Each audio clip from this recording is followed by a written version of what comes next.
Hey everybody, welcome to Pop Culture Philosophers. I'm Rockin Robbie Billups, and it's time for the weekly Pop Culture Wrap-Up.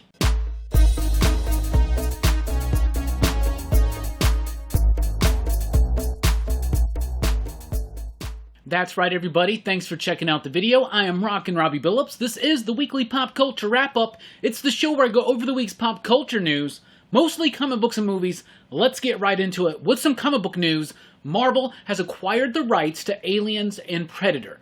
That's right, for the last 30 years, the rights to the Alien franchise and the Predator franchise, and even the Alien vs. Predator franchise, have laid over at Dark Horse Comics. Well, once Disney bought up and gobbled up Fox, we all kind of thought that maybe this was going to be happening. So, in addition to Star Wars and Conan, two more properties, three if you really want to get technical, that jump from Dark Horse over to Marvel.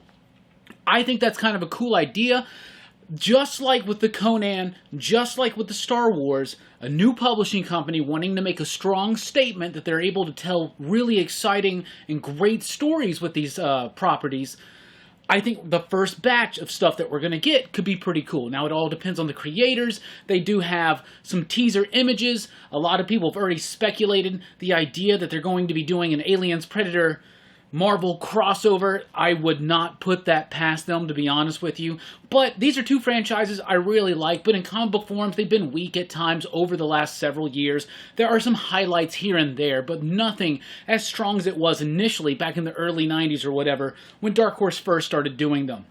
So, I think it's nifty. I think it's cool. I'm excited to see what creators wind up attached to these titles. I wouldn't be 100% on board with rushing into any kind of Marvel crossover with AVP type stuff, but I would like to see what Marvel's going to do with some of the talent that they have at their disposal. Next up, Null is coming. Did you know that? So there's this Venom book by Donny Cates, and there's this villain called Null, and we've been building up slowly to Null is coming, right? Well, in the Empire Preview magazine, which was supposed to ship back in April, but just shipped, on the back it says Null is coming, and it's kind of a slightly inappropriate look. It just looks funny, right? You know what I'm saying? Anyway, the date below it says 2020. This leads me to believe that the original set date for the Knull event, right? What Cates and Stegman and company have been building up to, that was supposed to happen at the end of this year. Now, since everything's been shifted and delayed, I still don't think this is going to happen until 2021. I think these books were already printed, but we are very, very close to the promised Null big, giant, epic crossover that's going to tie in all these threads that Donny Cates and company have been laying out in Venom. Karen Gillan is going to be doing the Warhammer book. So Warhammer is going to jump over to Marvel, right? As if they don't have enough properties, they're like gobbling them all up right now, right? Well, they're doing Warhammer 40K, and Karen Gillan is going to be doing the first book. It's called Marneus Calgar. I really don't know much about Warhammer. We sell it at my shop. I've never really gotten into the lore or anything like that.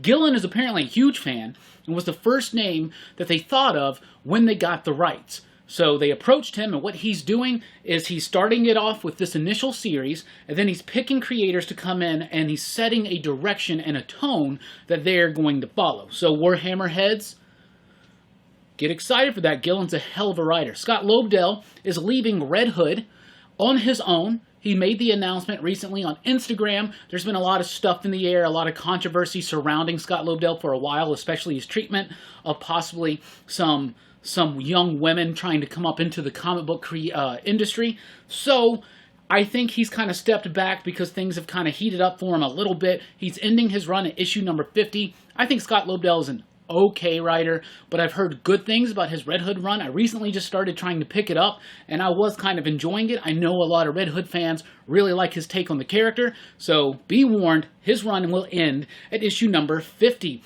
Also, DC Leviathan, where is it? It was supposed to come out in April, so the Leviathan thing by Brian Michael Bendis, Alex Maleev, there was going to be a Checkmate one-shot, where there's going to be a Leviathan Dawn or something like that, a one-shot, then it was going to lead into the new miniseries, a Leviathan Checkmate. That has been taken off of DC's schedule. We have no idea when this book's coming out. They're saying that it's because it's going to be tying in to some upcoming DCU storylines. Well, now that we know a little bit more about Scott Snyder and Dan DiDio, and when DiDio left, DC, Snyder was able to kind of mold the future direction of the company towards more what he wanted to do with death metal, so maybe that has something to do with it. I don't know. This is Bendis. He's DC's golden child right now. He shouldn't be. I think that should be Tynion and Snyder. However, I didn't really like the Leviathan books, but if you were pumped for it, it's going to be a while until it returns. Batman, White Knight, Harley Quinn. That's a weird one. How do you categorize? Batman, limited series, White Knight, limited series, Harley Quinn. Anyway, it's going to be an 8-issue miniseries set in the Batman Murphyverse. It's going to be written by Sean Murphy and his wife, Katana Collins, with artwork by Matteo Scalera.